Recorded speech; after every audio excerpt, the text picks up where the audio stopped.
rock and roll here shortly on the show. Take a look at the screen. Check out the headlines. We got a trivia question sent to us by the fantastic Carly Wagner, who is new to the game in real estate. Her future is bright. We're going to play Where Am I? We'll show a photo that she submitted and ask you to name the location. If you get it right, you get a prize. It's an iconic tree located in the parking lot next to an iconic Charlottesville business. We'll show that on today's show. There was a fantastic article sent to me by Jason Howard. Jason Howard, are you watching the program now? Jason Howard, if you are watching the program, he is the king of Rio Road, Jason Howard. He sent me an article from Virginia Business on the economic impact of the defense industry in the Charlottesville area. Guys, the economic impact of this industry is so effing significant. Like, we've known the defense industry has been significant, but now we have dollars and cents on how significant the impact is. The Weldon Cooper Center for Public Service at UVA, a $20,000 study, found the defense industry's economic impact in the Charlottesville area to be over $1.2 billion in 2021. You heard me correctly. That's an astronomical number. The defense industry, over 7,300 jobs. I'm going to dig deep into this story. I want you guys to sit back and learn because it's just fascinating information. We'll talk about job loss. Job openings are cooling. Not only are job openings cooling, which is what the Federal Reserve wants, but ladies and gentlemen, there's a new study out that shows that within the next 5 years, 14 million American jobs will no longer be in existence. 14 million. 14 million. And to put it in perspective, 25% of jobs in the next 5 years are expected to be disrupted by the world, by AI, by artificial intelligence. This, according to multiple studies and a new report from the World Economic Forum. This is just fascinating stuff. Alex Erpy today, the CEO of Emergent Financial Services. Guys, I think you're really going to enjoy today's show. Sit back, grab your coffee. That's a Today Mañana line right there, your Cafe con Leche. I love their show, Thursdays at 10:15. All right, J-Dubs, I need 10 seconds, and then I can rock and roll. Why don't you make sure your mic's on, and then offer a little perspective of your own to the viewers and listeners on stuff that you're excited about today. Okay, let's see. Hope you're all doing well today. I'm getting the show running. Excited to talk with you all today. Gonna have a fun day. Can't wait to have Alex here. He's always got some insightful things to say, and looking forward to it.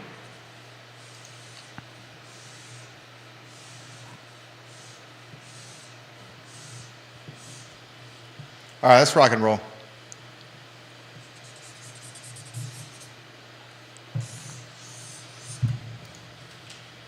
Good show. All right, quiet on the set.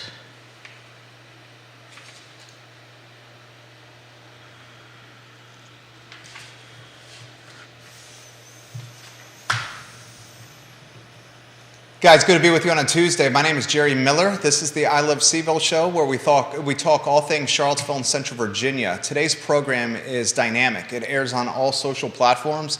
You, the viewer and listener, can offer perspective and kind of influence the program. Today's show is a microcosm of what I just said. The topic matter for today's show, the lead of the show, is a story contributed by a valued viewer and listener. His name is Jason Howard. And he sent me a link from virginiabusiness.com that really dug deep into the economic impact of the defense sector in the Charlottesville area. I knew the defense sector had a tremendous impact on our economy but I didn't know dollars and cents until today. And when I do this talk show, the I Love CVille show, I'm reading anywhere from 20 to 30 news outlets a day, and I read them online on this MacBook here. This article that Jason Howard sent to me, I actually asked Judah to print the article so I could have a hard copy and so I could save it for later.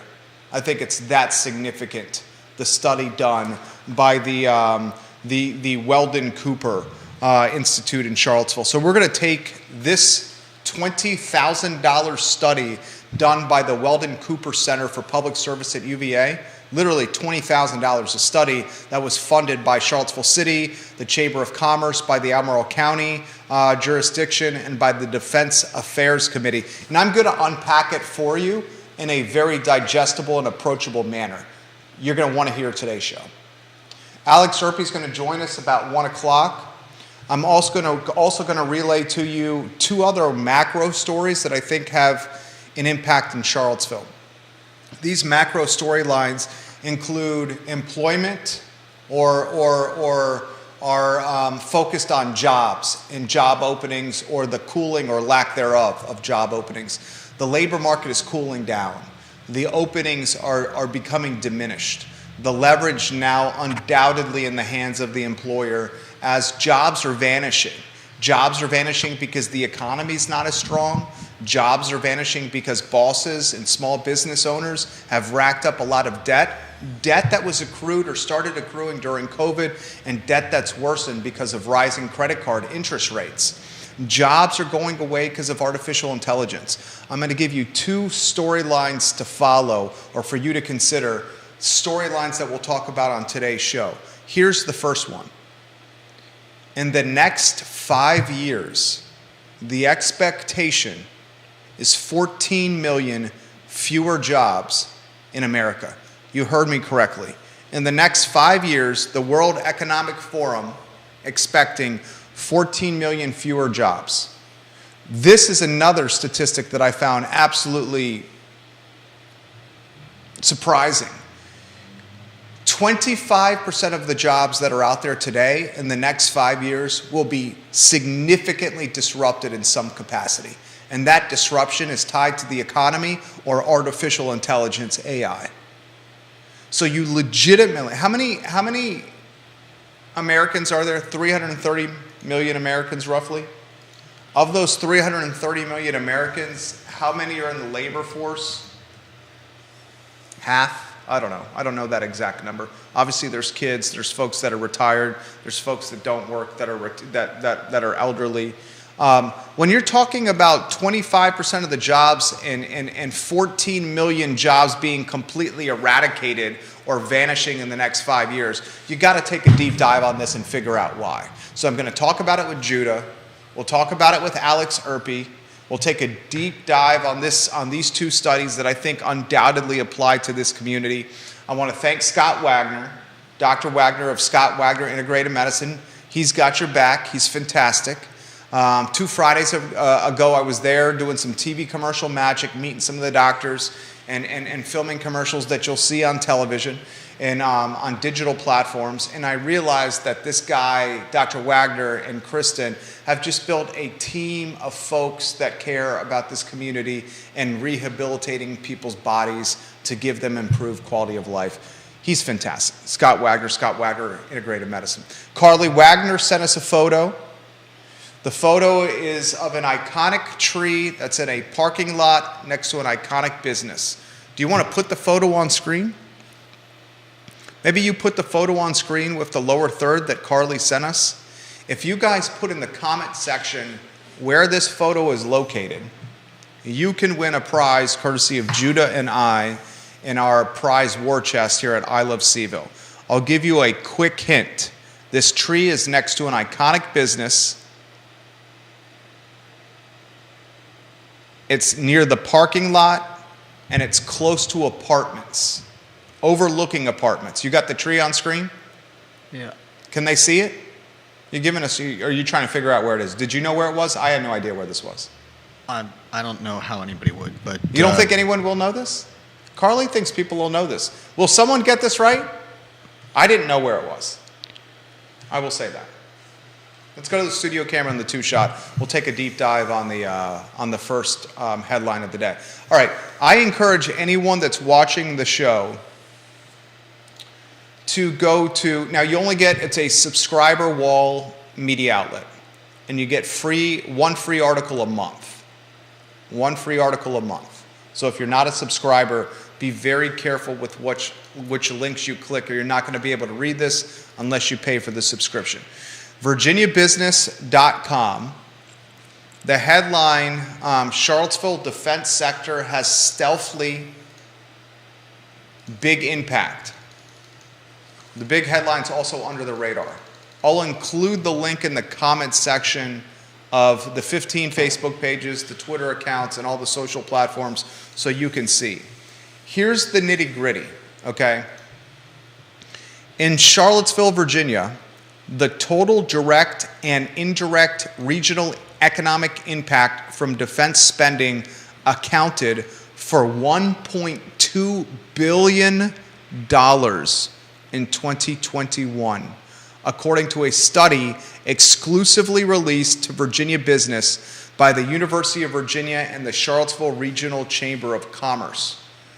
The study, which the Weldon Cooper Institute, the Weldon Cooper Center did, cost $20 grand. The study was funded by the Defense Affairs Committee, the Charlottesville Regional Chamber of Commerce, and also by Albemarle County, the UVA Foundation, and the City of Charlottesville. Why you need that many people to fund $20,000 is besides me, because the UVA Foundation's got like $14 billion in its coffers. That's beside the point. I'm getting off track. Listen to this. I found this fascinating. This study found that the defense industry in Charlottesville and surrounding Albemarle County and Greene County specifically directly accounted for 3,972 jobs, $421 million in labor income, $501 million in value-added income, and $642 million in economic output in 2021. When including the indirect impacts from the defense industry and the Charlottesville area, the total economic impact from defense in 2021 was 7,347 jobs, $618 million in labor income, $831 million in value-added income, and $1.2 billion in economic output. Only the University of Virginia has a larger economic influence on the Charlottesville area. UVA's annual economic impact is nearly $6 billion, according to the university. Here's your second generator for our economy, the defense sector. I'm going to take a deeper dive into this article. This article is damn good. I don't print stuff. I printed this. I'm going to staple it, and I'm going to save it on my desk because this is something I'm going to be able to reference for future conversations. Okay? Here's macro info for you. And rotate if you could, the shots. And if you could rotate the lower thirds on screen so the viewers that are scrolling through news feeds can see what we're talking about. Thank you, my friend, J-Dubs. Here's a macro statistic for you. The national defense spending has increased steadily since September 11th, 2001, obviously the terrorist attacks, having grown in 2000 from $320 billion to over $800 billion in 2021. So the defense spending in 21 years went from $320 billion in 2020 to over $800 billion in 2021. $62 billion alone went to the Commonwealth of Virginia in 2021. We're talking, what is that, 8%? 7% of the yearly spend went to the Commonwealth alone. It's significant. 3 of the top military intelligence gathering agencies, the Defense Intelligence Agency, the National Ground Intelligence Center, and the Geospatial Intelligence Agency, have a presence in our area. Now, here's the nitty-gritty, and then we'll weave you in, Judah. Here's the question. Why the hell does nobody know about this? Why does nobody know that defense spending accounted for $1.2 billion in economic impact in 2021? Why does no one really know that 3 of the top military intelligence gathering agencies have a presence in this area? Why do folks not truly understand the influence that defense sector is the second largest economic sector in Central Virginia, even ahead of real estate? You want to know why? And this article talks about it, is because this type of defense spending in the Charlottesville area is high-level intelligence, intel gathering.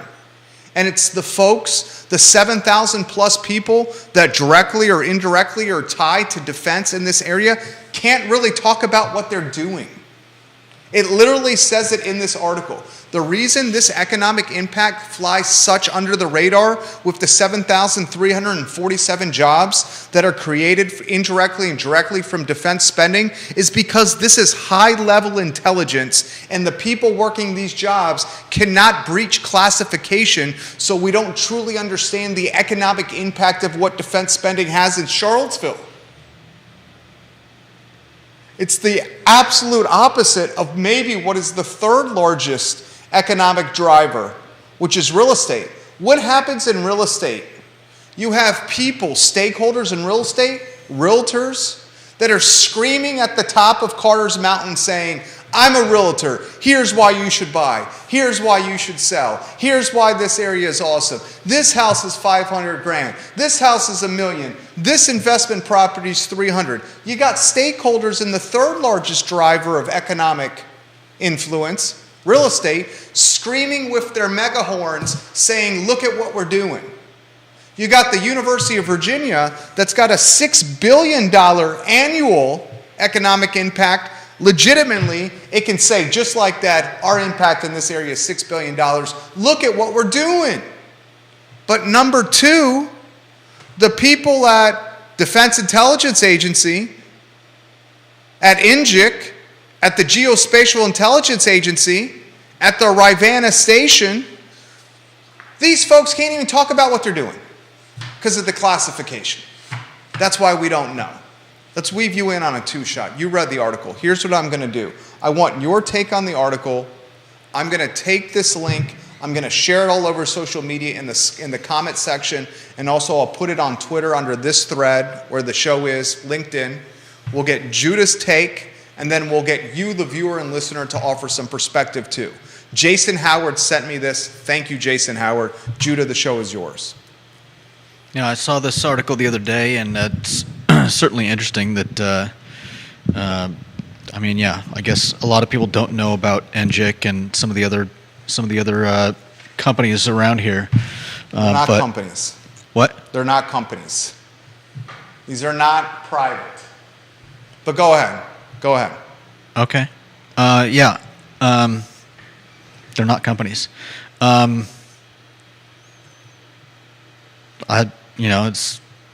know some people that work in those industries. What tickled you from the article? What jumped at you from the article? I would stick with the unless you have some and I don't mean to interrupt you. I apologize for interrupting you here. If you have some firsthand perspective, offer it. If not, I would stick with the facts here from the article. It's interesting. I don't really have anything particular to say about it. Okay. Scott Q, watching the program, the owner of Marco's Pizza. Scott, you make great pizza. Marco's actively involved with this community. I'm impressed with what you're doing. He says, do your local numbers for defense include remote workers? That's a great question. They said the direct and indirect impact of defense in the Charlottesville region was 1.2 billion, and if you include the indirect impact, that's over 7,347 jobs. I would bet, but yes, this is an assumption, that remote workers are included in the indirect piece of the 7,347 jobs from this sector. But they did not mention remote workers specifically. The article does seem to cover a a fair amount. So I would imagine that the remote workers are included. I would, yeah, like I just said, I would think the remote workers are the indirect piece of this article, the indirect categorization in this article. Dylan's Rule, Ginny Who, Albert Graves, and Wes Kent on Twitter. Welcome to the program. Deep Throat has a comment which we will get through. I was really hoping you were watching today, Deep Throat. He says, think low profile. He says, part of the low profile of a lot of the folks working here is because Injik is pretty far outside of town. He says the Rivanna station is pretty far up 29. He says the other odd thing about defense presence here is that usually a place with big military presence tends to tilt to the right politically. It does not here in Charlottesville, at least not in the city. Probably not in Albemarle County either. That's another interesting wrinkle to this. You got 7,347 jobs according to this Weldon Cooper Center study on the defense sector in the Charlottesville area. 7,347 direct and indirect jobs. And the interesting thing is, despite the significant influence of defense that generally leans red, the city and Albemarle County are undoubtedly blue. That's intriguing. Maybe that's an indication of the University of Virginia and its influence superseding the influence of the defense sector. I think that's probably what you're looking at right there. John Blair on LinkedIn, watching the program. This comment comes in from Spencer, watching the show, Spencer Sherling. Jerry, I love what you guys are doing, where you're taking a topic that's local and you're really unpacking it for us. We can get the news anywhere, but we can't get the unpacking anywhere, and that's why we come to this talk show for that kind of analysis. In regards to the defense sector, another reason that this is going under the radar is because they want it to go under the radar. They want this to be an unassuming portion of the community. Do you believe that? Yeah. You do? It even says in the article that one of the benefits of having the part of their defense industry here in Charlottesville is that they want they like the proximity to DC, but outside of 100 miles, so that if there ever were a strike on DC, they would have. They'd be safe. Well, part at least of their industry would be safe. Hopefully, I mean, I suppose it all depends on the size of the strike, but it at least gives some protection. There you go. That's the kind of stuff I'm looking for from you. That right there. That was good. You just added value to the viewers and listeners with that commentary right there. And he's exactly right. Deep in the article, he's talking about the desirable distance, 100 miles to the nation's capital. He's exactly right. They also talk about the deep talent pool that's in this area. A very deep talent pool, which we all know. We all know there's a deep talent pool in this area. The average, get this, here's a great statistic. You ready for this statistic here? And then we'll get to your comments. Put your comments in the feed. The defense sector jobs are attractive to veterans and civilians alike. As of 2020, the average wage for a defense sector worker in the Charlottesville region was more than $100K at $104,000 in 2020, according to the Central Virginia Partnership for Economic Development. So not only prolific in job count, 7,300 jobs, but you're talking average wage of $104K for defense sector workers in Charlottesville. Guys, look, I'll cut to the chase and be as transparent as possible. I knew the what does Scott Morris call these agencies? These various agencies. We'll call them agencies. He calls them the alphabets. You got the NGICs, the DIAs, the NGICs, the NGIAs, the NGICs, right? The alphabets. I knew the alphabets had a significant impact on this area. I'd never, in my wildest imagination, thought it would be in the number 2 slot for economic impact. Never in my wildest imagination. I thought the economic impact 2 slot influence was real estate. I thought it was real estate. I thought it was UVA 1, real estate 2. It's clear that is not the case. I would like to see, has there been, actually, I'll take that back because word choice matters. I would love to know the Charlottesville area economic impact of real estate. Can you see if you can Google that? I would imagine that data is much more readily available online because the stakeholders are proud in real estate to champion that data and to get it out there. I'll talk about this with Alex Erpy today on the show. Let's go to comments. They're coming in fast and furious. Scott says, Scott, I love when you watch the show, man. Scott Q. He's got a couple of comments here. Scott says, I also work as a DoD contractor. It makes sense on the indirect comment. He says the defense from a political standpoint leans right only in non-urban areas. For example, DC and Norfolk. Carly Wagner, who submitted the photo for the contest on today's show, she has this comment. I have buyers right now that work for DIA. They have been living and working from Arlington, Alexandria, but they were told by their agency that they could easily work at Injik here and do the same job. They thought it was a no-brainer. Would easily choose Seville over the chaos of Nova to raise a family all day, every day. 100%. 100%. Rat race versus what we got here. I mean, good night. Carly, great comment. Get her photo on screen with the lower third. Where am I? She took this picture. It's outside an iconic business in Charlottesville, a parking lot overlooking the apartments. It's a tree. I found this hilarious. I would imagine, and obviously I have bathroom humor, Carly. You and I have never met in person. We've never met in person. But I would imagine why she's setting this photo over here is because the photo of the tree has a somewhat phallic feel to it. Is that fair?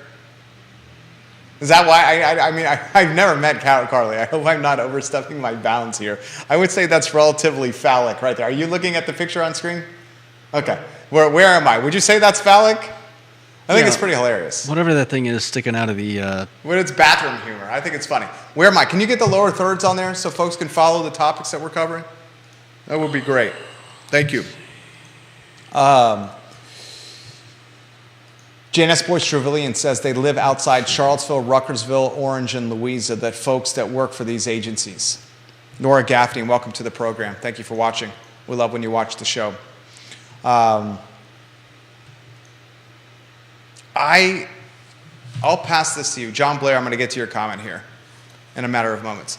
Alex, take a look at this. I want to talk about this with you. This is in Virginia. Alex Erpy's in studio. He's going to take this article that we just printed to the green room. It's on the economic impact of the defense sector in Charlottesville. $1.2 billion in 2021, Alex.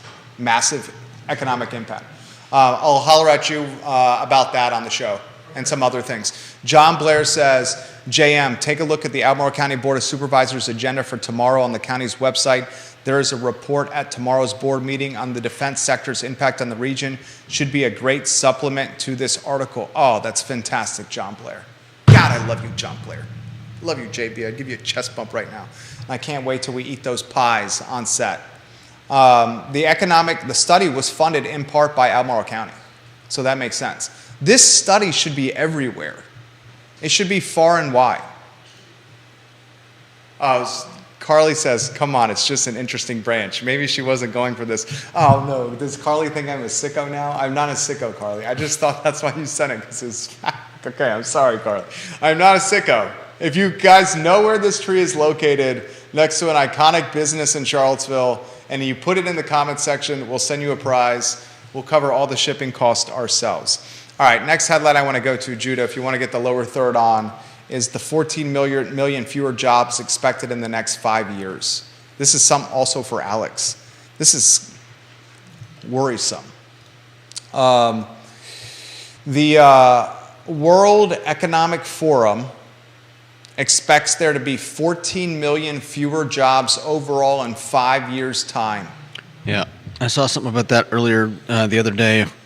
Basically, so many jobs are going to be created, and a lot more are going to be destroyed. And I think it's 69 million will emerge. 83 million jobs will disappear. 23% to be exact.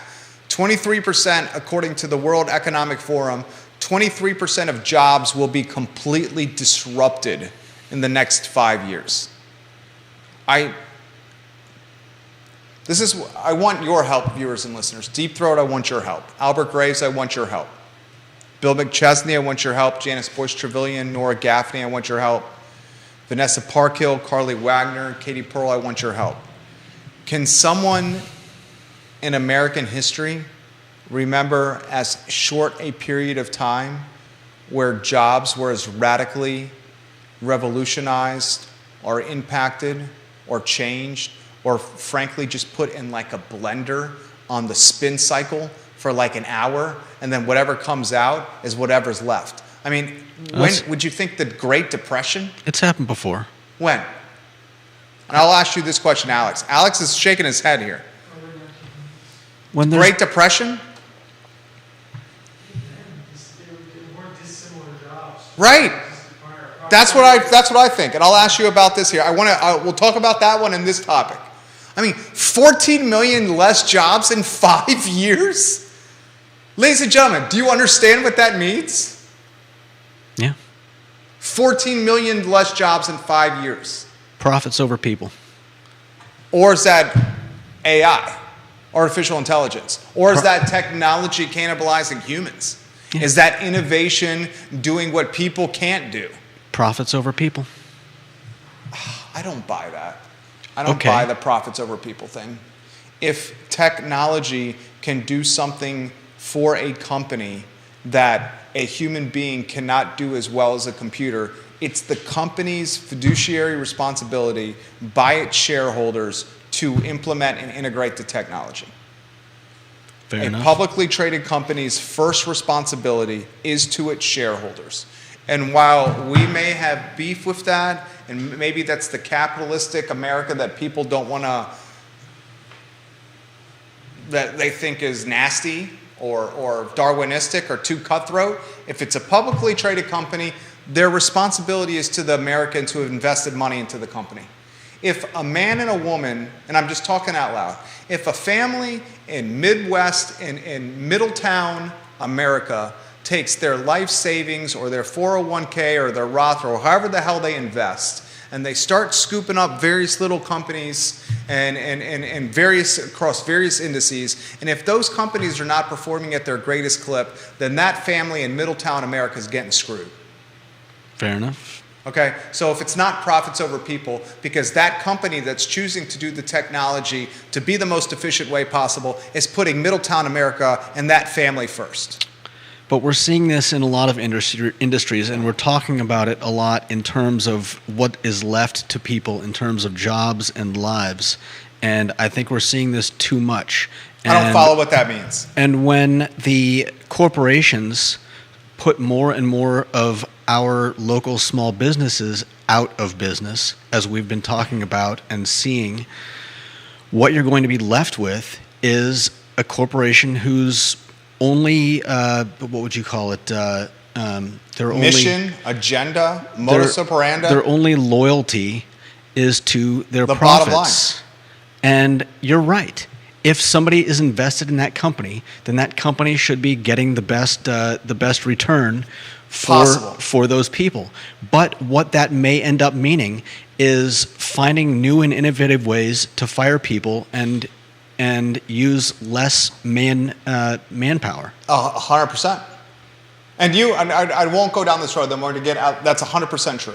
100% true. What you said is 100% right. And I want to weave Alex in. Anytime you want to join us, CEO Alex Zerpe, Chief Executive Officer, the Antonio Banderas of Finance. Ladies, the man is off the market. He's getting Love Cuff this month. Antonio Banderas of Finance is off the market. Love Cuff this month. And what should be a memorable wedding in the rolling hills of beautiful Keswick, Virginia. I'm so wonderfully excited. Judah's going to be there. He told me he's going to bring a tuxedo with a pink pocket square to complement his pink tie. Nice. Very excited for this. Alex Murphy on set here. Here's the question I have for you. And we can talk the Virginia Business article. We can talk these job losses. We can talk AI. I want you, because you appreciate history, and you certainly appreciate various economies and how they change. How do you first characterize where we are in 2023 as an economy standpoint? Let's start there. So it's the pace of change that I think is really hitting home. I was thinking back to your question, when was the last time we saw this complete reorganization of jobs that is being expected here? And I mean, the only things I can think of is either early 20th century, where electricity really changes things, basically first or second industrial revolution. So for those who aren't familiar, that's the complete transformation. The first one is the introduction of textiles. So that's when you first get some of your production chains. That's when basically the entire medieval economy is upended. All the people that used to make clothes in the homes, and that was their kind of way of living, they get shoved into the cities and are now working in essentially low-grade factories. And then the second one is second industrial revolution. You've got your electricity, you've got your Henry Ford Model T assembly line. Again, a complete transformation of things that can be made. Even post-World War II, I don't think even has that much of an impact, because people were kind of doing the same job as post-World War II that they were doing in the middle of World War II, just instead of making the same assembly lines that have been making planes and bombers and all these other things, just go to make other things, go to make other appliances and so forth. But this is a transformation that is very rapid, and it's just happening faster and faster, and it's the pace of change that is just so unusual here. Deep Throat has this comment: labor input to agriculture in the U.S. dropped by half from 1950 to the mid-1960s. Factory employment doubled from 1900 to 1910. So he's offering some historical context right here. 14 million jobs lost in the next 5 years, and 25% of the jobs that survive are going to be radically disrupted. That is eye-popping statistics right here. The key thing there is what you said, the two numbers that add up to result in that minus 14. Because in other words, 80 million approximately, right? 80 million jobs that now exist today will not be there. And 60 million ones that do not exist today are expected to be created. These were all business surveys, essentially, right? So not only is it there's 14 less, right? 14 million. There's 14 million less. The 80 million that are being lost there's 80 million that currently exist today that will not exist anymore. Things that are done today that will be done either by machines, or the productivity will be such that one person can now do that which it used to take 2 or 3 people to do. And the one that's the most obvious to all of us, and I'm curious of others that come to mind, is you go to the McDonald's and you're ordering from a kiosk now instead of a cashier. You go to the McDonald's on Pantops. My son loves the breakfast there. We go there maybe once or twice a month because he loves the breakfast. You go in there is no front of the house staff. Wow. You have someone bringing food to you at the counter. You're not ordering at the register anymore. That's the most obvious one. What do you make? And I empathize with the comment that you made, J-Dubs. I want to weave you in. What do you make of the profit over people comment? That's a hard one, because I think we have to parse out. I think Judah's correct that a company, and like you said, Jerry, you're both correct in that a company, especially a publicly traded company, needs to put the interest of its shareholders first. When its corporate executives are given the leeway to not be good fiduciaries, you know that you don't invest in that company. Yeah, there's going to be some serious issues. Now, a lot of people have argued that some of the in other words, we've kind of financialized the economy to such an extent that a lot of corporate executives no longer even currently put the long-term interest of the company above short-term.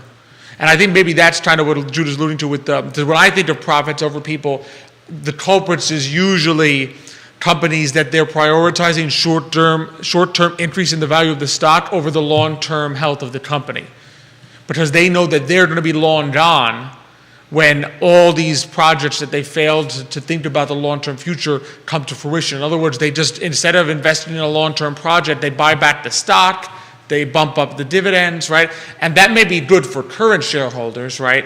It's definitely going to be good for them because they're going to be paid in stock options, right?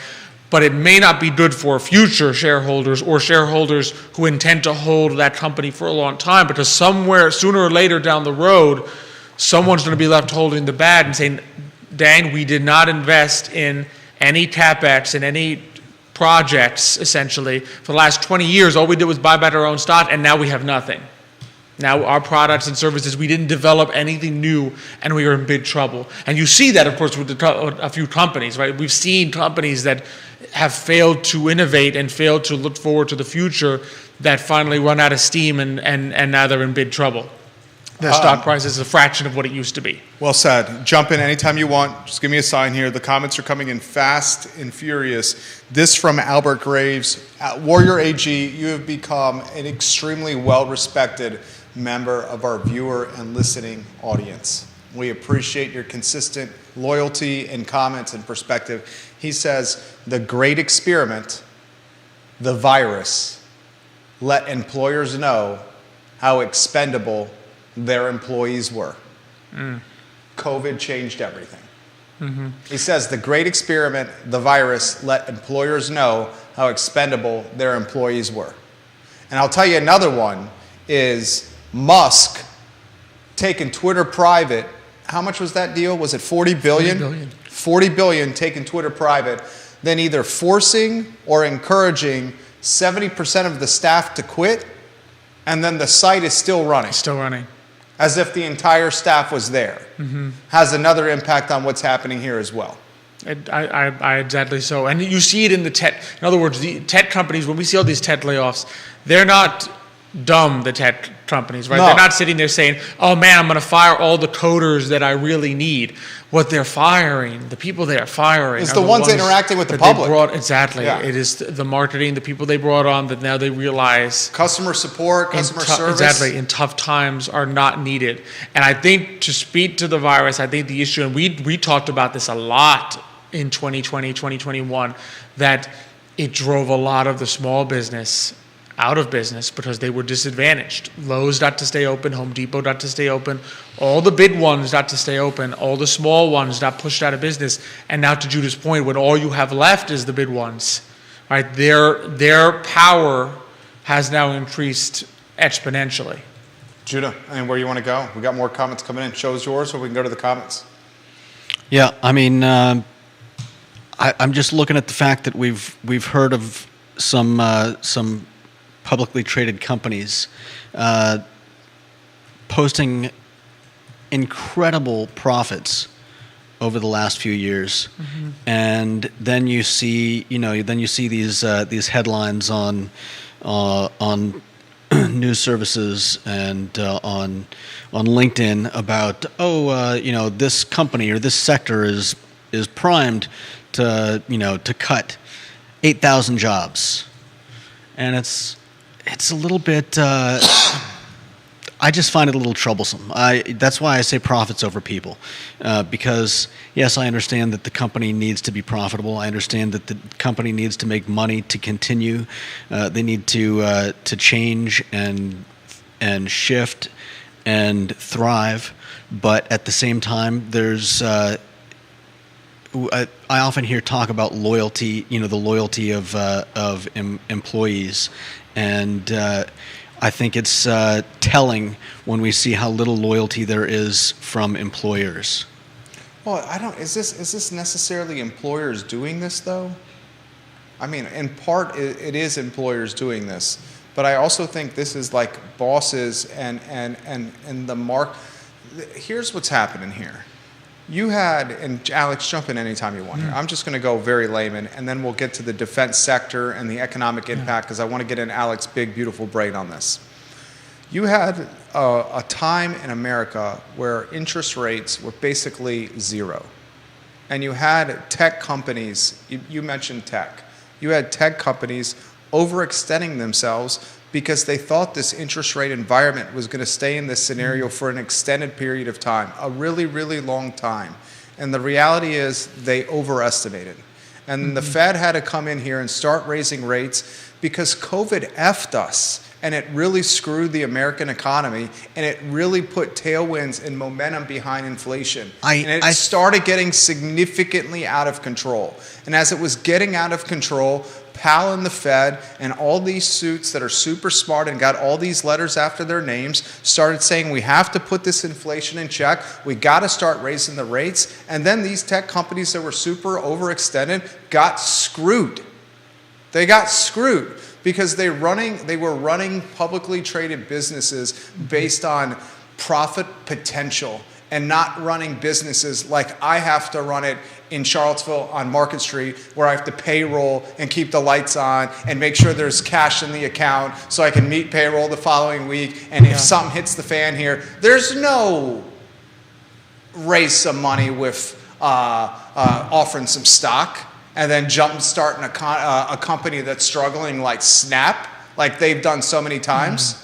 And the issue is particularly in the public sector, it's always a forward-looking sector. In other words, they're going to look now and say, okay, we cannot keep this level of payroll as a going concern. Yeah, they made banked profits, but the people in charge don't want to be fired. Right. And if they fall apart or they go negative, it's a what have you done for me lately? But it's not necessarily, and I guess that's the point I'm making, is this necessarily the employer saying profits over people, or is this the employer that legitimately has his or her back against the wall and basically has no other choice right now? Well, and I think it's mostly, a lot of this also comes down, you can't underestimate the extent to which even large companies operate on a risk-averse nature. In other words, they see potential recession, they see warning signs, and they sit there and say, I do not want to be the one caught of having basically too many expenses and my revenue drops and I didn't see it coming.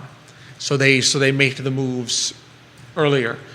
I had a family member, I don't mean to interrupt you. No, go ahead. John Blair watching the program, he says Alex Erpy is killing it right now. He's preaching the absolute truth. He's dropping that on LinkedIn, Mr. Blair, the Esquire. I had a family member, I'm not going to say who, don't offer any insight here. Big tech, upper management, all this stuff hits the fan. He's got a team of like 30 some under him, had to let go of half the team. He personally had to pick which of the team stayed, which of the team got let go. Was told to do this over Zoom, so they didn't go into the office to cause mishap. When you get do it over Zoom. And then he found out he got fired as he was laying off the last person via Zoom. His Zoom credentials got cut off because they thought he had done all the firings already, so they eliminated his Zoom account. So as he's eliminating his last employee, and you're still the defending most them? favorite one, because he wanted to do last to spend the most time with, his Zoom account gets cut off by the company, and he can't eliminate the last employee, and that's how he found out. That legitimately happened. Wow. Now you're talking about someone that had a job that was like, somewhere between, I would say somewhere between 600 and 800, but still, that's how this job was lost.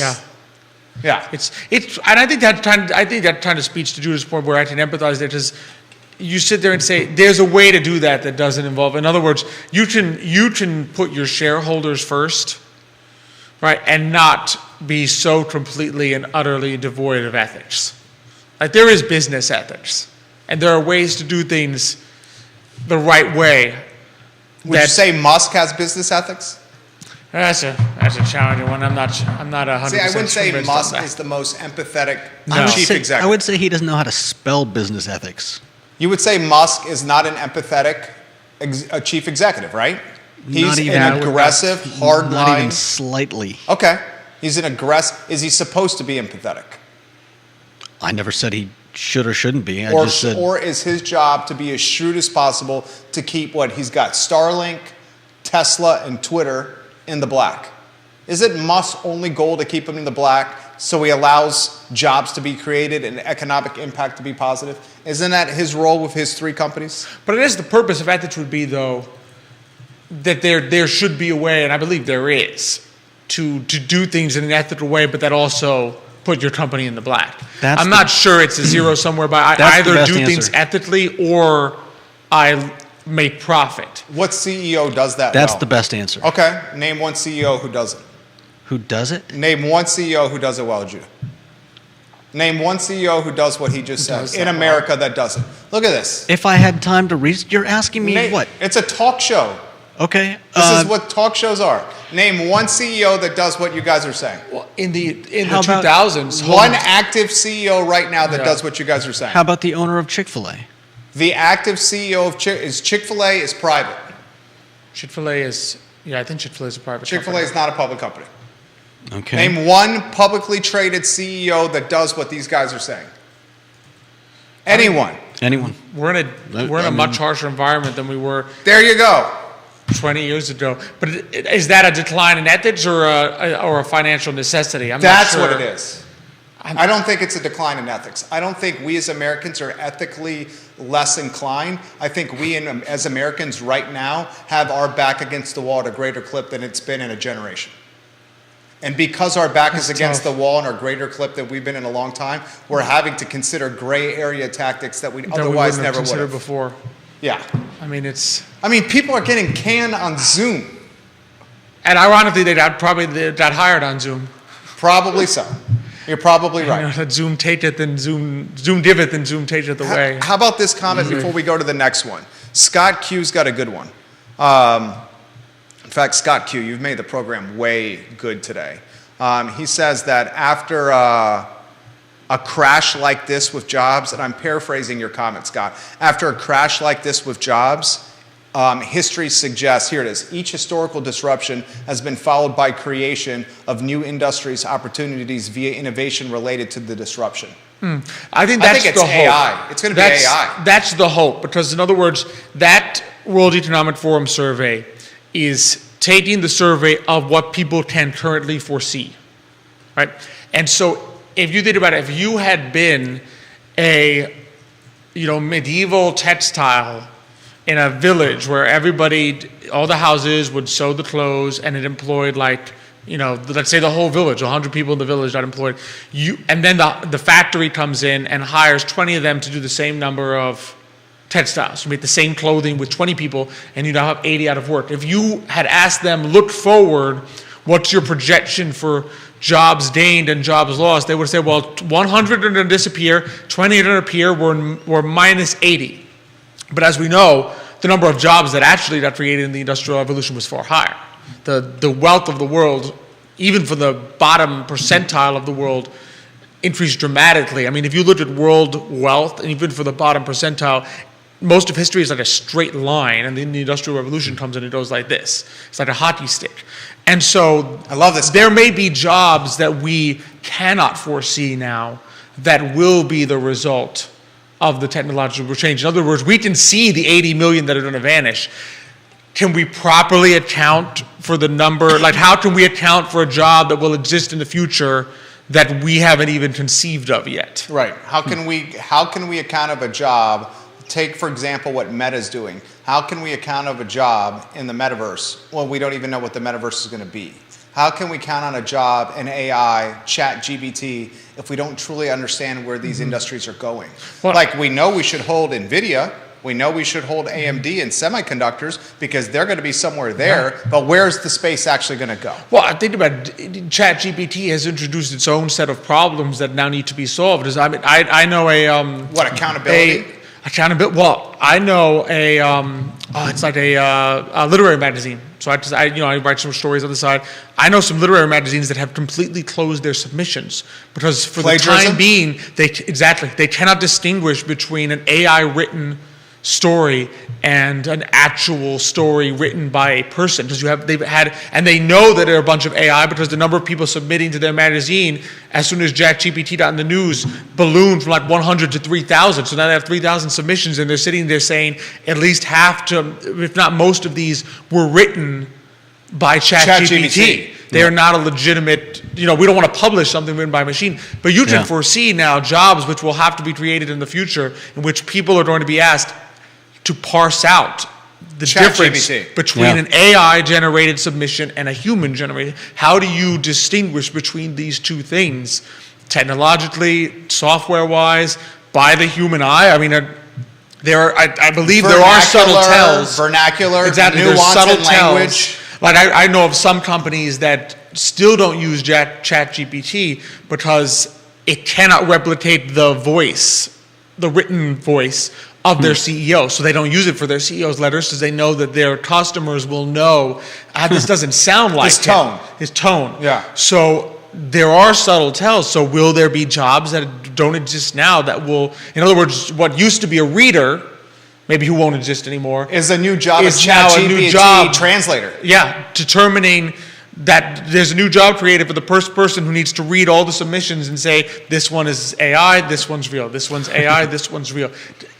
5 years ago, you couldn't conceive of that job. We might have been able to conceive of AI taking away jobs. 5 years ago, I probably could have given you a list of jobs that won't exist if AI comes into being, but I probably wouldn't have given you the new job of the person at the literary magazine who now needs to figure out which submissions are AI. That's damn good So right it's- there from Alex Herpy. A+ stuff from Alex Herpy right there. You were nodding in agreement. I got the impression you wanted to offer something there. Jump in if you do, or if we go to the next topic. Yeah, Either way. definitely. Good I stuff. was reading recently about someone whose professor sent them an email saying that they had put they gave them an A on their essay or whatever it was, and was asking them.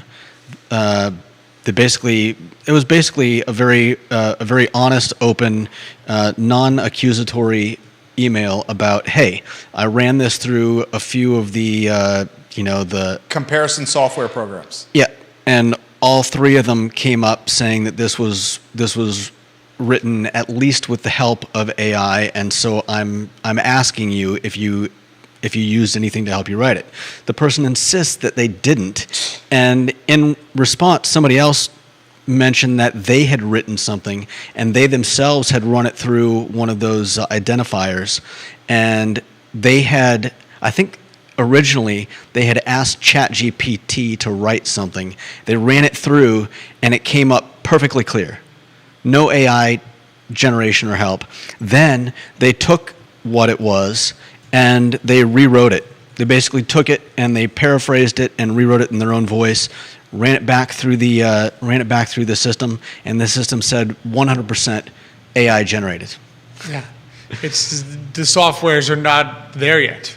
It's They amazing. can't figure it out. It may well take a human eye.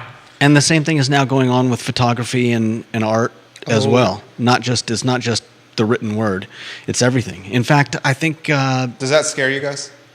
in And I want to talk defense here, and we got the 145 It does a little call today. bit. It scares me. It does a little bit. It scares I don't me. know if you all saw the Pope supposedly in Balenciaga ads that they used AI. Some guy just used AI Couldn't tell the to stitch difference. the Pope's face in like puffy Balenciaga jackets and stuff. Yeah. I mean, so many people thought it was real. I mean, the AI just makes it seamless, as though he's really wearing Right. it, and then it takes someone who knows anything about it to say there's no way he's in an ad. I was reading, we all go down these rabbit holes online, how ChatGPT could be used in a manipulative way, is it could recreate like the voice of your significant other and be positioned in a way as if your significant other was doing something that he or she should not, like betraying marital trust. Yeah. And then the other person thinks that this actually happened, but when it was all created by this ChatGPT software Yeah. or AI. Let me throw this to you here, and I want to get defense sector to you guys as well. How do you protect yourself from this? If you're, okay, I don't think we necessarily may need to protect ourselves from this. Well, maybe we do. Yeah. Depends on how long we live. Yeah. You're the youngest one of the three. You are the oldest one of the three. Okay, all of us have more job run in front of us. I plan on doing this as long as possible here. I would imagine you would plan on doing your business, your family business as long as possible. But how does a Gen Zer protect themselves from this? How does someone that's younger than us protect themselves from? If you have to work 30 more years, 20 more years, what do you do here? I mean, it's increasing vigilance, and in some ways, I've begun to wonder, even for my own business, to what extent paper may now be the safest To what? method. Paper may now be the safest method of storing information. Why do you think that? Because anything electronic Yeah. is now so much more susceptible. And it's now, I would imagine, in some ways, it may be harder now to break into a physical office or to even plan a break-in to steal paper information Than to do a than digital to do it break-in. digitally. Golly. The guy who created the AI for Google quit I recently saw because that was in the news yesterday. because he doesn't like the way things are going, and he's, I think, worried that it's gotten beyond our control. I don't know if But if you went the paper route with the finance business that you guys had, you would need a warehouse to store the paper. It can't. It would be an insane It'd be like a difference. warehouse, But right? I think it's just becoming more vigilant and saying, all right, I think in the future we'll have to decide what needs to be on paper, what needs to be on a purely enclosed system. In other words, a system that is not connected to the internet in any way, shape, or form. For Gen Z, it's going to be complete vigilance and. Are you Gen Z? You're young No, I'm millennial? millennial. Young millennial? Yeah. But I think for them, it's also going to be a completely. I don't know, but like remember when we were. I don't know if you remember in elementary school, even through high school and college. Spent a lot of time where they would teach you how to like look at the internet and find your sources, what's reliable, what's not. Yeah, cite your source. Yeah, cite your source. Yeah. That's going to have to be ballooned exponentially because you're now going to see photographs and images that may not be real. And you can't just say, well, yeah, I know that the president was there that day because here's a photograph of the president. Nope. Right. His face has been put into a place he never was. it's going to be a scary time when we can't trust anything that we see or read on the internet anymore. And I think we're almost there.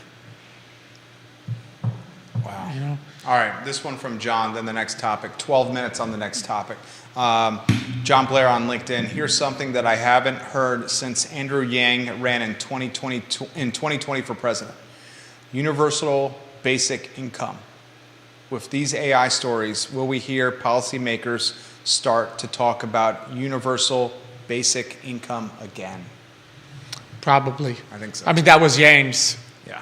perspective. In other words, the job losses will be so tremendous that to keep people afloat, you will just have to basically pay them to do nothing, to live, essentially. I think that has its own societal issues. The moral hazard there is tremendous. We saw some of it during COVID. You know, we did. We saw that and during COVID. There are certain, I know the Scandinavians did some trial runs of it and had to shut them down rather rapidly because the workforce then began to decline. Yeah, that is well said. Another well said. All right, let's go. Janice Boyce Trevelyan, I'll get to your comments here. She says, kids don't even have a signature anymore. They don't even have a signature anymore. I want you to think about that. That's a mom saying kids don't even use a signature. Do they even teach cursive? I learned cursive in third grade in elementary school. I'm not great sure. question. I'm not sure public school. Do they even teach cursive? Is anymore? cursive in public school been replaced by text messaging? This is how you text message? I'm only partially. My cursive was always wretched. I'm only partially joking. Okay. Oh, I know. Same here, Judah. My cursive is. I looked at the cursive of previous generations. My parents. Oh, it's my grandparents. flawless. It's beautiful. Flawless. It's beautiful. Yeah. And I looked at my own, and I'm like, wow, this is a pale imitation. All right, well, you don't use it. Because you don't use You it, don't and use you're it. taught it for maybe like one grade, and then Right. you're done. Yeah. It was like with me and my Spanish. When I was in Naples and I was around Mima and Papi all the time, I was bilingual. Now I'm not using it, so I stink at it now. All right, defense sector. We have 11 minutes here, gentlemen. 10 minutes. $1.2 billion Charlottesville area impact. Directly and indirectly, 7,347 jobs in the defense sector That's a lot. in Charlottesville, Albemarle, and Greene alone. The second largest economic impact locally behind UVA, that's at $6 billion yearly. 3 of the top military intel agencies have presence in the Charlottesville area. Where do you want to start? I just goes to show you that's one of those things that can easily fly under the radar. Because let's face it, the military and defense contractors, they're kind of different because UVA and hospitals, right?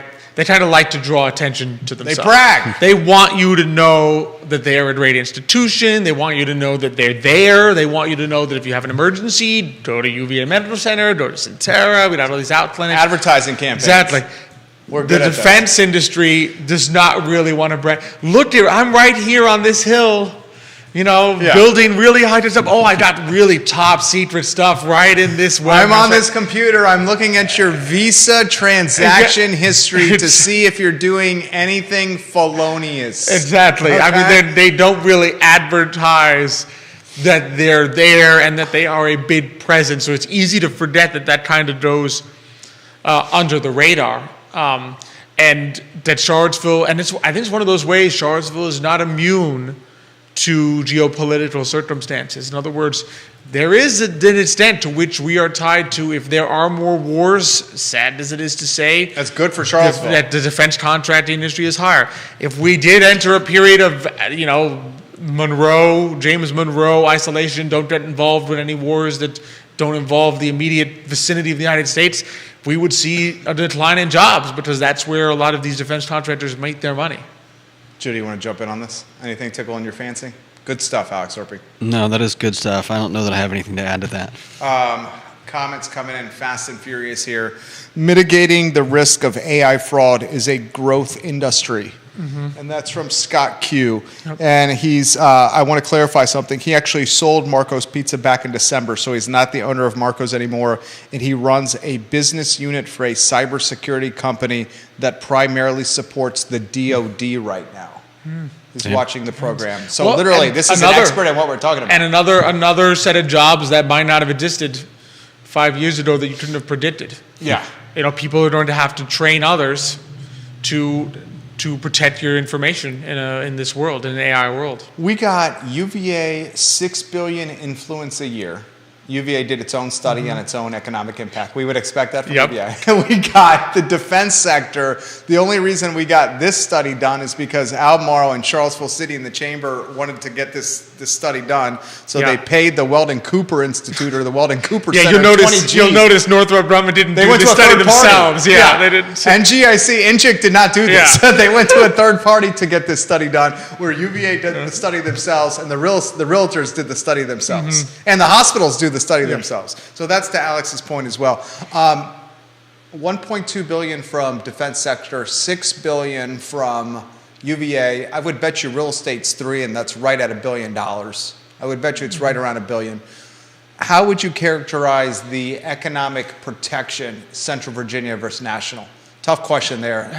The $6 billion UVA is a lot of protection. There's no getting around it. There, particularly as this country is currently situated, as much as we talk about the value of trade schools and community colleges and certifications and why the four-year institution may not be for everybody, the fact of the matter is the current, climate feeling in the United States is that most parents, you ask them what they want to do for their kids, it's send my kid to a four-year college, right? Most people, I think, are still operating on that average lifetime earning is $1 million higher if you go to a four-year college, not recognizing that average, literally that word is probably one of the most misleading words in all of statistics, but I think that's the modus operandi that we're still operating under. So as long as that's the case, UVA is offering tremendous protection, because the people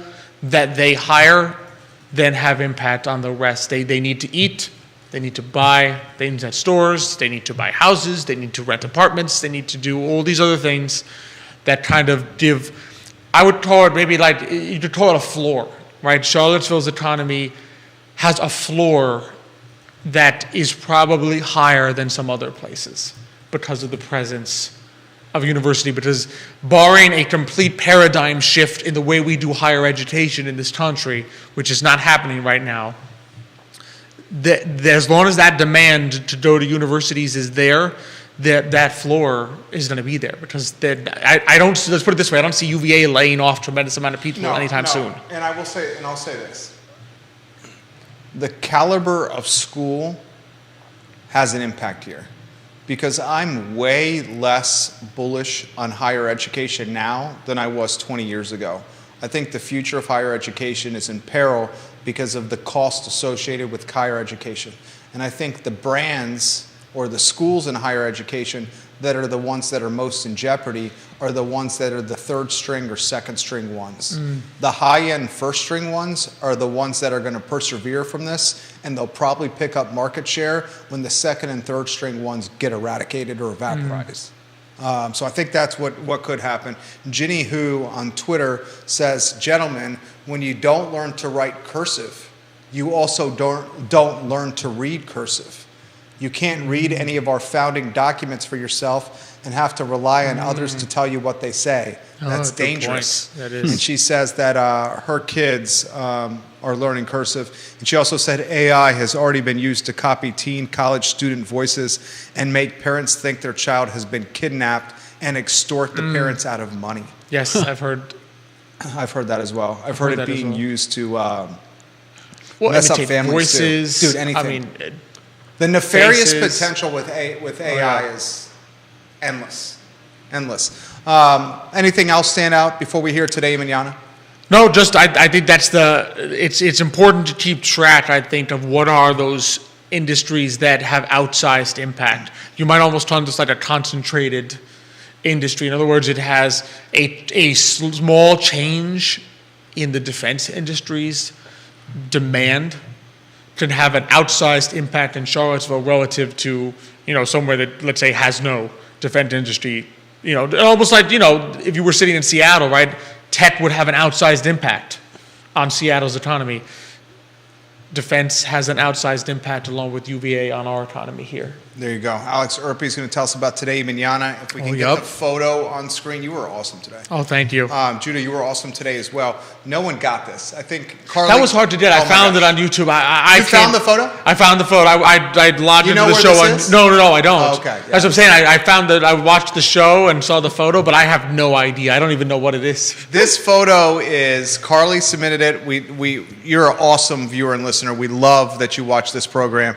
It's over toward the parking lot overlooking the apartments by ACAC Albemarle Square. Oh. ACAC Albemarle Square. If you want to get the lower Would not third have from guessed where that. where am I, Judah, on screen?